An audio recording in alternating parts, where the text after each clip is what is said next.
Donc nous accueillons sur le plateau Gérard Jasniewicz, astronome au LUPM, et Claude Zurbach, ingénieur au LUPM, sur la thématique Gaïa, le satellite européen.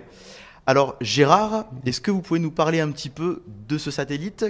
En quoi ça consiste? Qu'est-ce que ça va nous apporter comme développement futur? Oui, déjà, c'est donc un projet de l'Agence spatiale européenne à laquelle ont participé 400 à 500 scientifiques.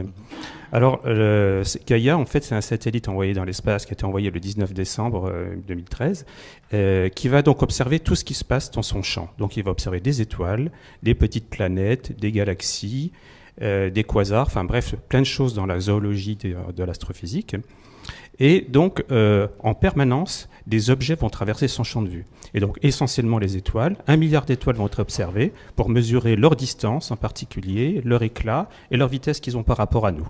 Le but étant d'arriver à mieux connaître la structure de la galaxie et de détecter de nouvelles exoplanètes qui peuvent graviter autour d'étoiles, d'observer de nouveaux petits corps dans le système solaire, ces astéroïdes rasants, des fois, mais qui peuvent même passer près de la Terre, découvrir de nouvelles supernovas, des systèmes de référence, tester la relativité générale. C'est donc une mission, je dirais, globale de l'astrophysique. C'est, on peut dire, pour l'instant, la mission la plus importante en astrophysique du XXIe siècle. Le but étant de mieux cerner et de mieux comprendre notre galaxie, les galaxies extérieures, dans la mesure où si nous connaissons bien les distances des étoiles proches, par effet de rebond, on connaîtra mieux les distances dans l'univers dans son ensemble. Donc ça va nous apporter des réponses sur la physique fondamentale, sur le Big Bang, sur toutes les questions qu'on se pose depuis la création. Sur l'astrophysique stellaire, test des modèles d'évolution stellaire que nous développons d'ailleurs par ailleurs au laboratoire Univers et Particules de Montpellier, UM2 CNRS. Et puis donc tester donc les modèles qui sont définis, et les tester, et puis disons globalement tester la physique qui est derrière elle, comme je disais, test de relativité générale. Toutes les astres qui sont observés dans le champ de vue de Gaïa seront affectés par le champ de gravité du Soleil. Donc vous voyez donc beaucoup de travail en perspective. D'accord, merci. On va passer la parole à Claude.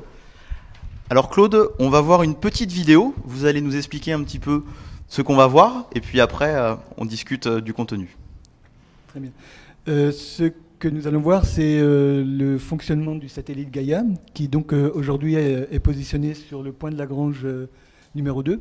C'est un point d'équilibre dans le système Soleil-Terre-Lune qui permet à un satellite ainsi d'être en rotation toute l'année autour du Soleil en dépensant le minimum d'énergie. C'est un point qui est mouvant, donc il est nécessaire pour le satellite lui-même de tourner autour du point de Lagrange. Et on va voir quelle est la technique adoptée pour ce qu'on appelle le scanning. Faire ce scanning du ciel, scanning de tout le champ de vision, comme l'a expliqué Gérard.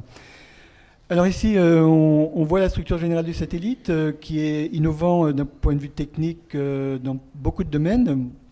Bon, ici, la perspective diminue, et on le voit relativement positionné par rapport au champ galactique. Donc le premier objectif étant de mesurer les distances relatives des étoiles les unes entre les autres, de manière à pouvoir produire un modèle 3 dimensions de la galaxie, ce qui sera tout à fait nouveau. Une fois que vous disposez de ce modèle 3 dimensions, vous pouvez à ce moment-là faire des extrapolations sur l'histoire de notre galaxie et sur son futur. Alors ici, on voit que le satellite tourne, assure un balayage. Il a en fait deux ouvertures, deux objectifs, qui vont se recouper, et c'est beaucoup de mouvements combinés entre eux. Il y a la rotation du point de Lagrange sur un an autour du Soleil, il y a la rotation du satellite, et en même temps un mouvement de rétrocession du satellite de manière à assurer un balayage absolument optimum. D'accord. Et il va parcourir combien de kilomètres ce satellite? En fait, il va pas bouger dans la mesure où il reste positionné autour du point de Lagrange. D'accord. Qui est situé à 1,5 million de kilomètres de la Terre. Et la mission devrait durer nominalement 5 ans, avec une possibilité peut-être d'extension. D'accord. Excellent. Et le satellite va revenir ou il reste après sur place? Comment ça se passe? Il sera perdu. Il sera perdu? Oui. D'accord. Donc, beaucoup de travail. Combien de temps ça met pour faire un satellite, pour le créer, jusqu'au temps de l'envoyer? Je pense qu'à partir du moment où le projet a été défendu devant l'ESA, ça a dû prendre à peu près 12 ans. Et certains projets peuvent être beaucoup plus longs. Et le projet va durer jusqu'à jusqu'à 2018-2019. Non, plus 2019, oui, c'est ça. Et après, l'exploitation des données pour des dizaines d'années. D'accord. On peut retrouver toutes les informations sur votre site LUPM, du LUPM. Qui rebondit sur le site de l'ESA et le site du CNES. Très bien. Merci beaucoup d'être venu sur le plateau. On vous souhaite bonne continuation et gardez la tête dans les étoiles. Merci.